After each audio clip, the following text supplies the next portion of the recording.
भारत माता की, भारत माता की, भारत माता की। वंदे वंदे वंदे।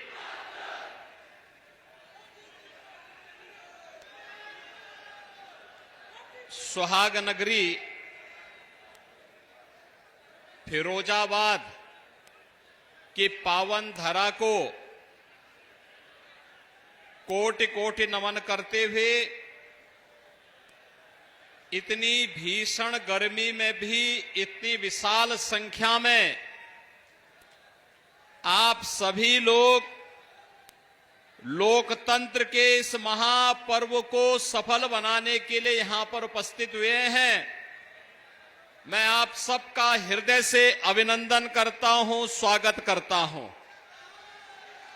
मंच पर उपस्थित भारतीय जनता पार्टी के जिला के अध्यक्ष श्री उदय प्रताप सिंह जी, महानगर अध्यक्ष श्री राकेश संखवार जी,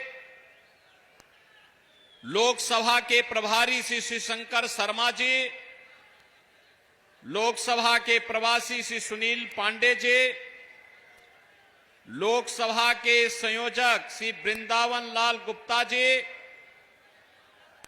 हमारे यहां के वर्तमान सांसद डॉक्टर चंद्रसेन जादौन जी, हमारे माननीय विधायकगण श्री मनीष असीजा जी, प्रेमपाल धनगढ़ जी, महापौर श्रीमती कामनी राठौर जी, जिला पंचायत अध्यक्ष श्रीमती हर्षिता सिंह जी, हमारे पूर्व विधायकगण श्री हरिओम यादव जी, राम गोपाल लोधी पप्पू जी, ओम प्रकाश वर्मा जी और लोकप्रिय प्रत्याशी भारतीय जनता पार्टी और सहयोगी दलों के ठाकुर विश्वदीप सिंह जी और उपस्थित भारतीय जनता पार्टी और सहयोगी दलों के सभी पदाधिकारी और बहनों और भाइयों, मैं सबसे पहले फिरोजाबाद के उन सभी हस्तशिल्पियों और कारीगरों का अभिनंदन करता हूं जिन्होंने फिरोजाबाद को सुहाग नगरी के रूप में बदल करके भारतीयता की पहचान के साथ जोड़ा है। बहनों और भाइयों, आप सभी का भी मैं इस अवसर पर अभिनंदन करते हुए देश के भविष्य को बनाने वाले लोकसभा चुनाव 2024 के लिए आपका आह्वान करने के लिए मैं आज फिरोजाबाद में आया हूं। बहनों और भाइयों, लोकसभा का चुनाव पूरे देश के अंदर 7 चरणों में हो रहा है। 2 चरण कल संपन्न हो गए हैं। 543 में से एक लोकसभा की सीट पहले ही भारतीय जनता पार्टी के पक्ष में गुजरात के सूरत से जीत करके आ गई है और 191 सीटों पर चुनाव हुए हैं। बहनों और भाइयों, जो रुझान है, जो उत्साह है, जो उमंग है, पूरे देश में एक ही स्वर गूंज रहा है और वह है कि फिर एक बार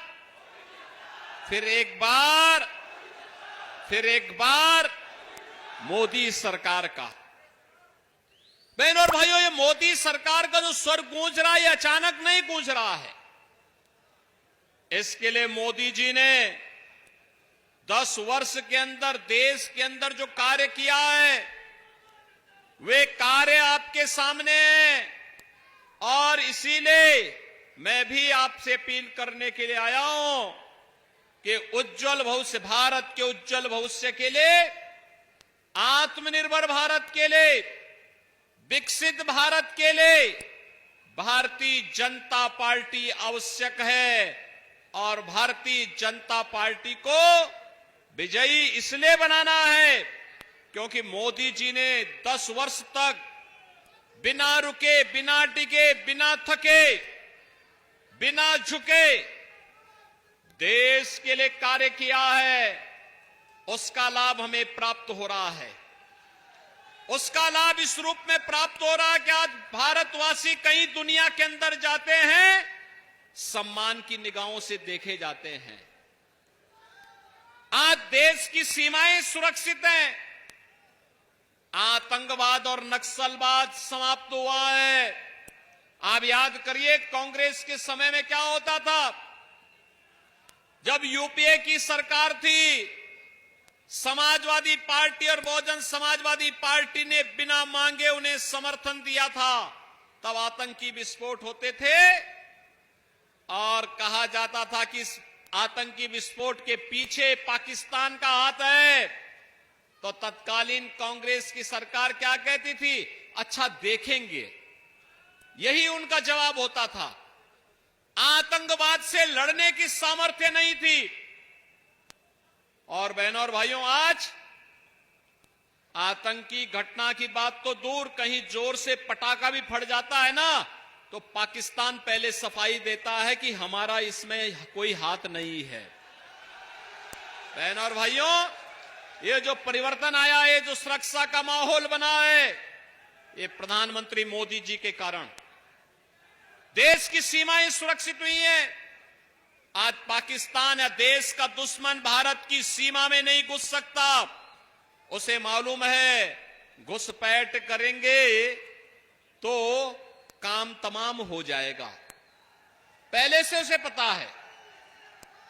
उसे मालूम है कि अगर उसने कुछ भी ऐसी जरूरत की जो भारत की संप्रभुता और भारत की सुरक्षा के खिलाफ होगा, तो ये नया भारत है केवल राम मंदिर ही नहीं बनाता है, आतंकवादियों का राम नाम सत्य है भी करना जानता है। बहनों और भाइयों, देश के अंदर विकास के कार्य किस रूप में हो रहे हैं, आप मुझे बताइए। हाईवे बन रहे हैं, एक्सप्रेसवे बन रहे हैं,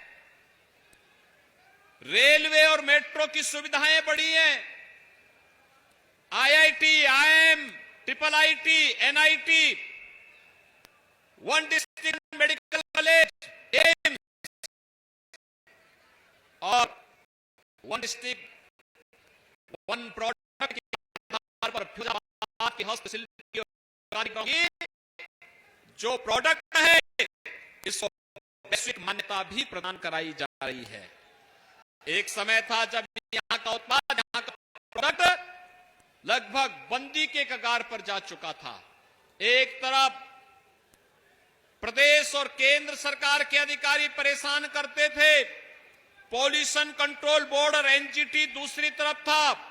2017 में जैसे ही सरकार बनी, हमने कहा इन सबसे कि अगर किसी व्यवसायी को परेशान किया, किसी उद्यमी को परेशान किया तो बोरिया बिस्तर बांध देंगे। बोरिया बिस्तर चुपचाप तरीके से देश के अंदर एक अच्छा वातावरण बनने दो, कार्य करने दो।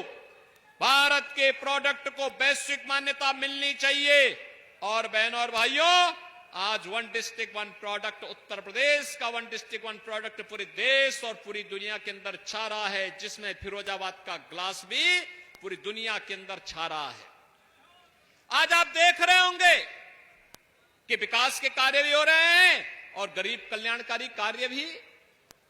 80 करोड़ लोगों को फ्री में राशन 4 वर्ष से लगातार मिल रहा, और मोदी जी ने कह दिया अगले 5 वर्ष तक लगातार मिलेगा। बहनों और भाइयों, कांग्रेस, सपा, बसपा की सरकार के समय क्या होता था? यही राशन इनके चट्टे बट्टे सब डंकार जाते थे, गरीब को मिलता ही नहीं था, लोग भूखों मरते थे। और समाजवादी पार्टी तो 2 कदम और आगे चली गई थी। आप सोचो, जिन आतंकवादियों ने अयोध्या पे राम जन्मभूमि पर आतंकी हमला किया था, जिन आतंकवादियों ने बजरंगबली के पावन मंदिर, संकट मोचन मंदिर वाराणसी में हमला किया था, जिन आतंकवादियों ने न्यायपालिका पर हमला किया था, जिन आतंकवादियों ने सीआरपीएफ कैंप रामपुर में हमला किया था, उनके मुकदमों को भी समाजवादी पार्टी ने वापस लेने का कुत्सित प्रयास किया था। तब न्यायपालिका ने अखिलेश यादव की सरकार को के बारे में टिप्पणी की थी। तब न्यायपालिका ने कहा था, आज आतंकवादियों के मुकदमों को वापस ले रहे हो, कल बड़ी बेशर्मी के साथ इन आतंकवादियों को पद्म पुरस्कार से नवाजोगे, देश की सुरक्षा का क्या हाल होगा। ये देश की सुरक्षा के साथ, जनता जनार्दन की सुरक्षा के साथ खिलवाड़ करने वाली क्या समाजवादी पार्टी को आप वोट देंगे? क्या लोग वोट देंगे? बहनों और भाइयों, ये समाजवादी पार्टी के हाल थे। और विकास के कार्यों में डकैती डालते थे ये लोग। एक ही परिवार लूट मचाया हुआ था, तबाही मचाया हुआ था। महाभारत के सारे रिश्ते वहां मौजूद थे।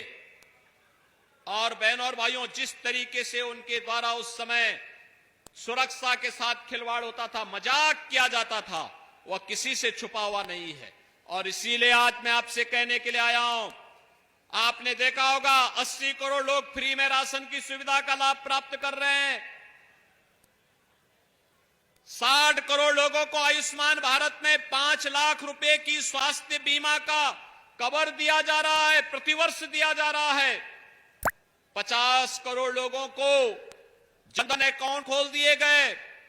और जिन लोगों के पास उपचार की सुविधा नहीं है, कोई विधायक, कोई सांसद, कोई महापौर, कोई जिला पंचायत अध्यक्ष, कोई अन्य पदाधिकारी या वो पीड़ित भी अगर मुझे एक पत्र भेज देता है कि मेरे परिवार में फलाना व्यक्ति बीमार है, डॉक्टर का ये एस्टिमेट है, मेरी सामर्थ्य नहीं है, तो मैं मोदी जी के द्वारा बनाए गए उसके अकाउंट में सीधे पैसा भेज देता हूं कि जाओ भाई, ये तुम्हारा अधिकार है, उपचार करो, कहीं कोई समस्या नहीं आएगी, हम साथ में खड़े हैं। बहनों और भाइयों, 12 करोड़ किसानों को किसान सम्मान निधि का लाभ। सपा, बसपा और कांग्रेस की सरकार में किसान आत्महत्या करता था, आज किसान सम्मान निधि का लाभ प्राप्त कर रहा है। 12 करोड़ गरीबों के घर में शौचालय बन गए। नारी गरिमा की भी रक्षा हुई और बीमारियों से भी मुक्ति मिली। 10 करोड़ गरीबों को फ्री में रसोई गैस का सिलेंडर भी मिल गया, आंख की रोशनी भी बच गई। और साथ साथ उत्तर प्रदेश में तो हमने कहा है कि होली और दीपावली में फ्री में रसोई गैस का भरा हुआ सिलेंडर इन परिवारों को उपलब्ध करवाने का काम करेंगे और हम दे भी रहे हैं। बहनों और भाइयों, 4 करोड़ गरीबों को मकान मिल गए, 2.5 करोड़ गरीबों के घर में बिजली पहुंच गई, हर घर नल की योजना साकार हो रही है। क्या इसमें किसी की जाति देखी गई? क्या किसी का मत और मजहब देखा गया? क्या? अरे जो भारत का नागरिक है, जरूरतमंद है, उसको योजना का लाभ मिलना चाहिए। और इसके लिए मोदी जी ने नारा दिया था, सबका साथ सबका विकास। सबका साथ और सबके विकास के साथ जब सरकार कार्य करती है, सही लोकतंत्र को मजबूत करती है, और यही राम राज्य की अवधारणा भी है। बहनों और भाइयों, यही राम राज्य की अवधारणा है। आज जो मैं आपको बताने के लिए आया हूं या बताने के लिए आया हूं, ये चुनाव है, ये चुनाव देश के भविष्य को तय करने वाले हैं।